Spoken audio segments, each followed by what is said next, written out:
اس میں آپ انشاءاللہ سنیں گے، ایمان تازہ ہو جائے گا آپ کا۔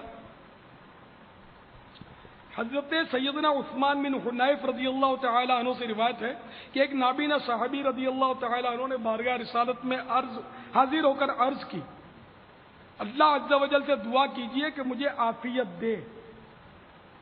ارشاد فرمایا، اگر تو چاہے تو دعا کروں اور چاہے تو صبر کر، اور یہ تیرے لیے بہتر ہے۔ انہوں نے عرض کی، حضور دعا فرما دیجئے۔ انہیں حکم فرمایا کہ وضو کرو اور اچھا وضو کرو اور 2 رکعت نماز پڑھ کر یہ دعا پڑھو۔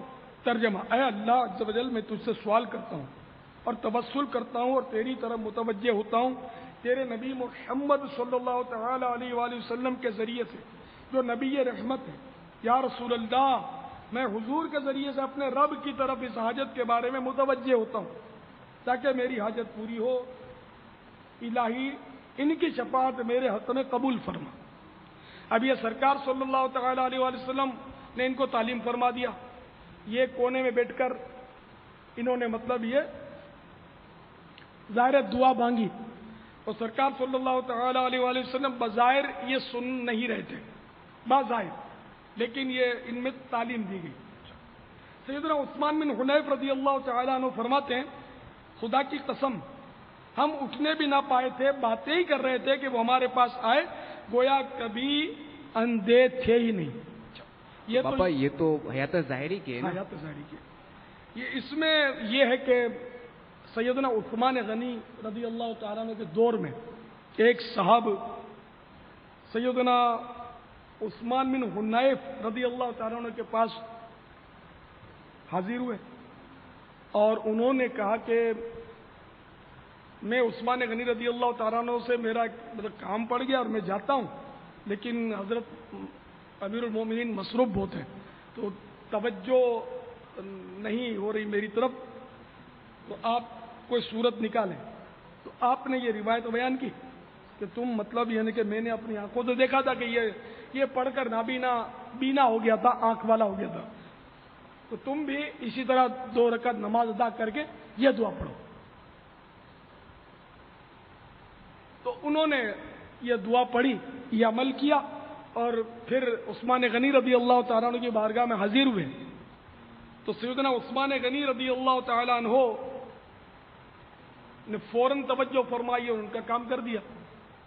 تو یہ صاحب سیدنا عثمان ابن حنیف رضی اللہ تعالیٰ عنہ کے پاس حاضر ہوئے اور ان کا شکریہ ادا کیا کہ آپ کا بہت بہت شکریہ کہ آپ نے میری سفارش کر دی۔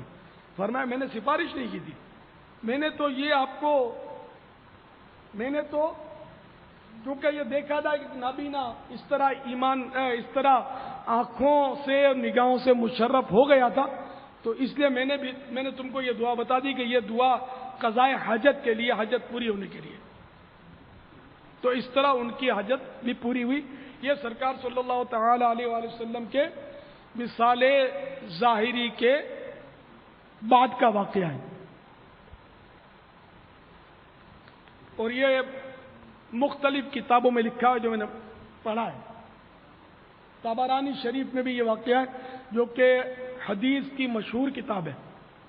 اب یہ کہ خاص مولا علی مشکل کشا سے مدد مانگنا یا ان کو مطلب یعنی کہ پکارنا وصال کے بعد، اس کی بھی میں ایک دلیل آپ کو دیتا چلوں۔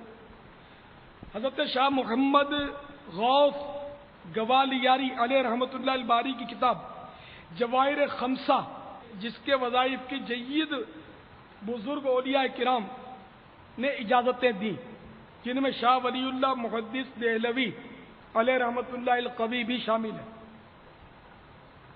اس کتاب میں ہے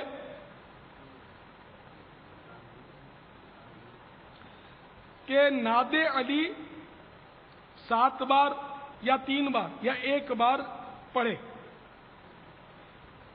یعنی ناد علی پڑھنے کی ترغیب ہے اس کتاب میں جواہر خمسہ میں، جس کی اجازت بہت سارے بزرگوں نے دی ہے، اور شاہ ولی اللہ صاحب محدث دہلوی علیہ رحمۃ اللہ القوی نے بھی دی ہے، یہ مشہور بزرگ ہیں۔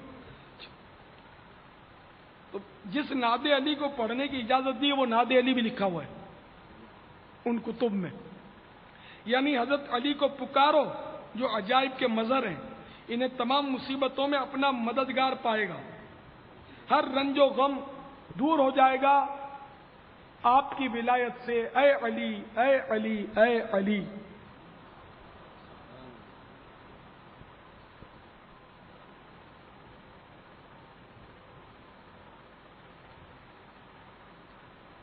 تو پیارے پیارے اور میٹھے میٹھے اسلام بھائیو، آپ نے دیکھا کہ بزرگان دین بھی مولا مشکل کشا مانتے چلے آ رہے ہیں، اور حضرت علی کو نہ صرف پکارتے تھے بلکہ پکارنے کی انہوں نے تعلیم دی۔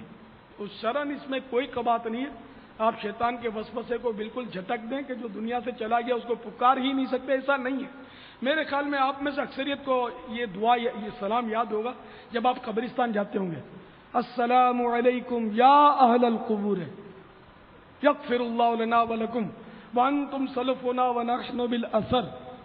سلام ہو اے قبر والو تم پر، تم ہم سے پہلے آ گئے، اللہ ہماری اور تمہاری مغفرت فرمائے، تم ہم سے پہلے آ گئے، ہم تمہارے بعد آنے والے ہیں۔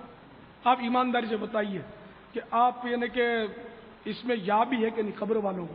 اچھا قبرستان کتنا بڑا ہوتا ہے نا، بعض قبرستان تو جیسے کہ آپ وہ مرکز الاولیاء کا قبرستان، میانی قبرستان میلوں پر پھیلا ہوا ہے۔ اچھا مکلی کا قبرستان میلوں پر شاید پھیلا ہوا ہے، 7 کلومیٹر پھیلا ہوا ہے۔ اچھا یہ اپنا یہاں کا مشہور قبرستان میوا شاہ، یہ بھی یہاں میری والدہ، بھائی وغیرہ، ماموں اور سب دفن ہیں، ہزاروں لاکھوں قبریں ہیں وہاں، وہ بھی بہت بڑا قبرستان ہے۔ اس کے علاوہ چھوٹا ہی قبرستان صحیح، جب بندے کو دفن کر دیتے تو مٹی کتنی ہوتی ہے؟ آپ دیکھو یہ چھوٹا سا موٹا سا کانچ لگا ہوا ہے، آپ بولتے ہو تو برابر سمجھ نہیں آتی مجھے، یہ ہے نا کانچ،